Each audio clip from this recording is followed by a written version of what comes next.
Samedi 4 juillet 2026, téléspectateurs fidèles, amoureux du podcast Crispé, nous vous analysons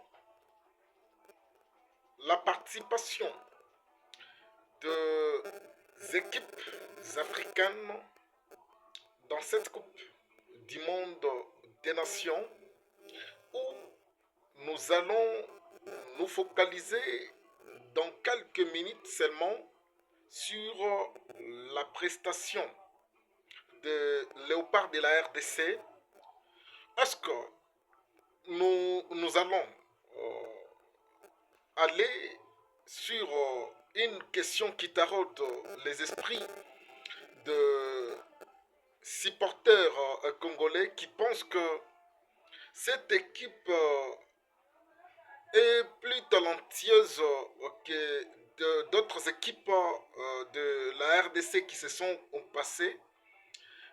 Nous allons essayer de glisser quelques mots là-dessus. Mais avant tout, je vais essayer de parler de quelque chose sur ce que la CAF ne nous a pas aidé. Installez-vous, nous allons directement débattre sur l'ensemble des équipes nationales ou les représentants de l'Afrique dans cette Coupe du Monde. Tout de suite, nous y entrons. Fidèles amoureux du podcast Chris, vous êtes sans oublier que avant cette Coupe du Monde, il y a eu des choses qui se sont passées. Notamment, on nous racontait que les États-Unis n'ont pas donné l'accès à des nations africaines d'y entrer, d'accompagner leurs nations dans cette fête mondiale. Et c'était quelque chose qui, mentalement, allait déjà négativement avec des sélections africaines. Mais quelle était la position de la CAF concernant cet aspect des choses?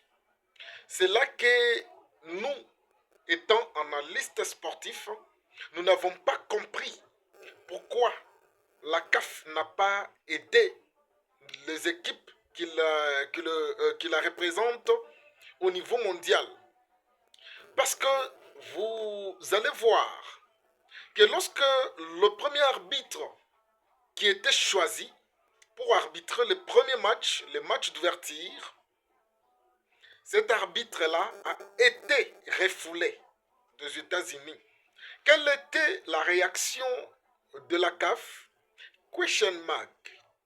Alors, nous avons vu que plusieurs, je parle aussi, à part le Sénégal, qui n'a pas amené un bon nombre de ses fanatiques, je parle des supporters, des fanatiques de la RDC qui ont été écartés puisqu'il y a eu la fièvre hémorragique d'Ebola dans la partie Est. Et c'est une mesure de sécurité comme toute nation pouvait prendre. Mais ça ne reste pas notre point à débattre. Nous voulons comprendre seulement c'est quoi la CAF fait pour protéger ses représentants. Regardez dans le match RDC-Portugal. Quand on joue RDC-Portugal, vous allez voir que au début de ce match, quand les équipes s'échangent de fanions, Cristiano Ronaldo est venu après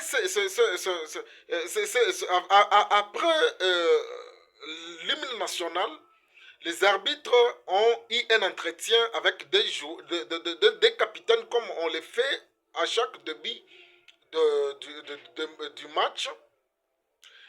Vous allez voir que lorsque Cristiano Ronaldo serre la main au capitaine congolais, la première des choses, il est allé se laver les mains, il s'est désinfecté. Et là, la CAF n'a rien parlé. Or, ces gestes-là, ça ne pouvait pas se passer comme ça. C'était un mauvais message qui était lancé à ce moment-là. Et regardez la deuxième chose sur le troisième match de la RDC. Vous allez voir que quand la RDC joue contre l'Ouzbékistan, le président de la CAF, au lieu d'accompagner son représentant, qui est la RDC dans cette fête mondiale-là, ces jours-là, dans ces matchs-là, vous allez remarquer que le président de la CAF est allé suivre les matchs Portugal-Colombie. Est-ce que nous étions accompagnés par la Fédération africaine de football? Là, il y a à boire et à manger. Et je préfère mettre une pause sur ce sujet-là. Comme je ne serai pas trop long, je vais vous parler de la RDC, des Léopards. Est-ce que cette sélection, ces joueurs qui nous ont sorti une belle Coupe du Monde, malgré que les petits détails nous ont coûté, et c'est comme ça dans le football du haut niveau. Est-ce que cet effectif-là a plus de talent que d'autres qui se sont passés, notamment la génération Moulungwe, où on avait des Yannick Bolazier, on avait des Niskens Kebano, Paul Jason Poko, on avait des joueurs de Firmin Belendombe, on avait autant de joueurs, de Cédric, de Gabriel Zakwani, de Jacques Magoma, de Cédric Mabouati, de Jordan Botaka, surnommé à l'époque le Neymar congolais. On avait cette génération Moulungwe. Il y a d'autres générations qui se sont passées, la génération de Trésor Mputu, de Diamarsi Mbokani, la génération de Youssouf Moulumbu, la génération de Cédric Mongongu, Joël Kimwaki, toutes ces générations-là. Quand vous essayez de les comparer, est-ce qu'ils n'avaient pas de talent pour jouer une Coupe du Monde, pour faire des prestations XXL comme nous l'avons vu? Je trouve que non. En termes de talent, cette génération de Yohan Wissa, de Sadi Noah, de Ngalayel Moukaou, la génération de Nathanaël Mboukou, de Brian Sipenga, cette génération n'a pas assez de talent comme la génération Trésor Mputu, comme la génération Niskens Kebano. Mais ce que je comprends en termes de tactique, en termes d'engagement, en termes d'organisation, je pense, depuis que je vis, je n'ai jamais suivi une sélection de la RDC plus organisée tactiquement que cette génération.